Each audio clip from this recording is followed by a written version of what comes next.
Bienvenido a una prueba que utiliza el teorema de compresión, con el límite a medida que x se aproxima a 0 de seno x, dividido entre x es igual a 1. Primero revisemos el teorema de compresión. El teorema de compresión establece que si f es mayor o igual que g, y menor o igual que h para todas las x en un intervalo abierto que contiene c, y el límite a medida que x se aproxima a c de g es igual al límite cuando x se acerca a c de h, que son iguales a L. Luego sigue el límite cuando x se acerca a c de f. Esta función aquí en el medio, también es igual a L. Entonces, mirando esto gráficamente, nuestra función f sería esta función azul aquí en el medio, g sería esta función aquí que es igual o inferior a f. Y h sería esta función superior aquí que es igual o superior a f.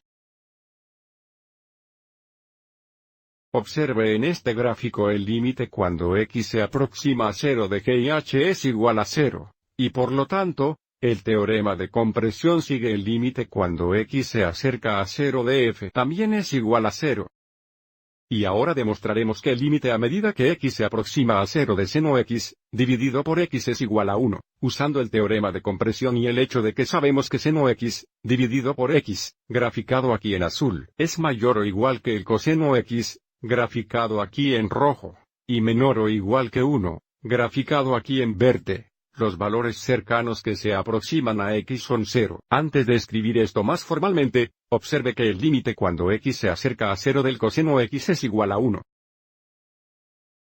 Y el límite cuando x se aproxima a 0 de 1 también es igual a 1, y por lo tanto podemos ver en este gráfico el límite cuando x se acerca a 0 de seno x, dividido por x. También será igual a 1. Pero escribamos esto más formalmente como prueba. Entonces diremos, ya que seno x, dividido por x,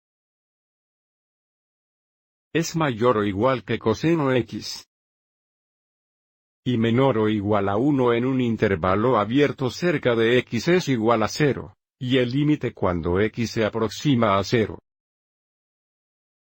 del coseno x es igual a 1, y el límite cuando x se aproxima a 0. De 1 es igual a 1, por lo tanto, según el teorema de compresión, sigue el límite cuando x se acerca a 0 de seno x, dividido por x también es igual a 1. Espero que hayas encontrado esto útil.